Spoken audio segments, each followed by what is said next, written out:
बीमारी समझ में आ गई समाज की क्या है। ध्यान देना, सारी बीमारी समझ में आ गई समाज की कि क्या है कि बच्चे आजकल सत्कार नहीं करते। सबको बात समझ में आ गई, पर इसकी वजह क्या है?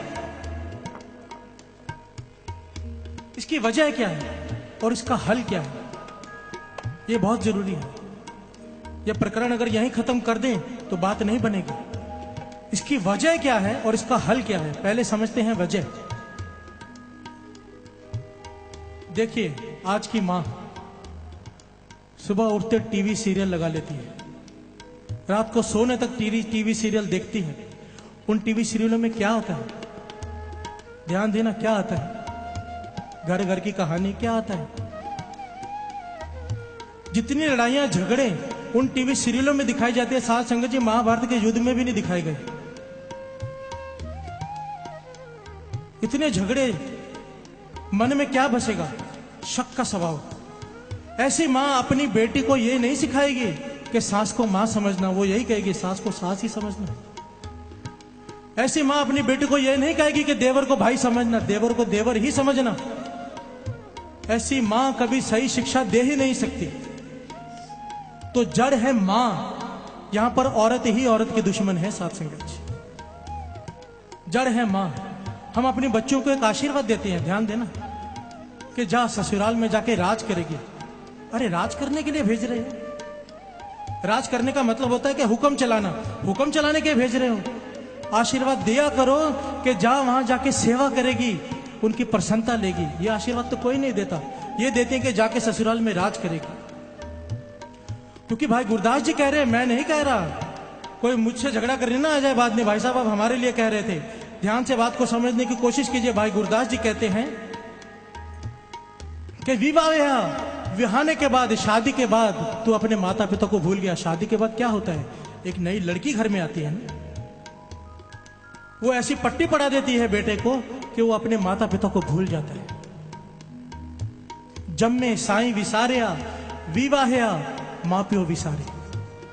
भाई गुरदास जी कहते हैं। मेरी बात को गहराई से समझने की कोशिश करना। हम क्या सिखाते हैं, पर हमें शिक्षा कहां से लेनी है? शिक्षा कहां से लेनी है? शिक्षा लेनी है गुरु साहब जी से।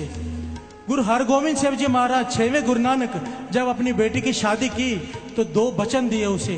ये वचन अगर आज की मां अपनी बेटी को दे दे, उसे सिखा दे बचपन से, ये वृद्ध आश्रम बंद हो जाएंगे। सच कहता हूं साथ संगत जी, ये हल है। क्या हल है? 2 पंक्तियां पढ़ ले फिर समझाता हूं।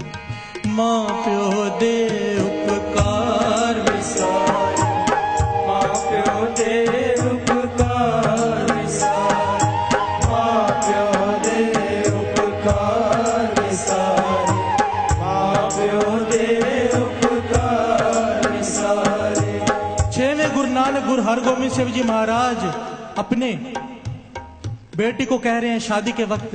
पहला वचन कहने लगे, ये 2 वचनों की पालना करना सौहरे घर में जाकर। क्या? सौहरे घर में जब सब सो जाएं, ध्यान देना, जब सब सो जाएं, उसके बाद घर का सारा काम समेट कर फिर सोना। ध्यान देना, क्या कह रही हैं अपने बेटे से?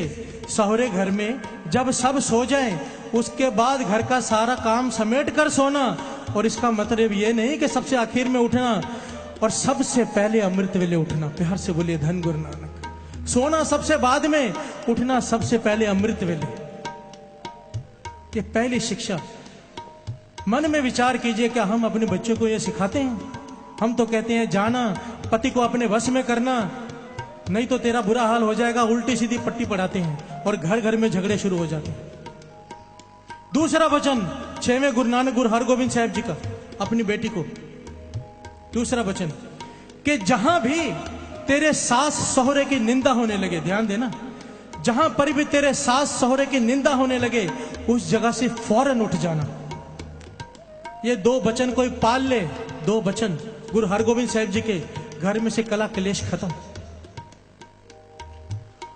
आजकल की लड़कियां अपनी सहेलियों के साथ बैठकर सहुरे सास की निंदा ही करती हैं, स्पेशली बैठकर। और गुरु हरगोविंद साहब जी कहते हैं जहां भी सास ससुर की निंदा होने लगे, वहां से उठकर चली जाओ।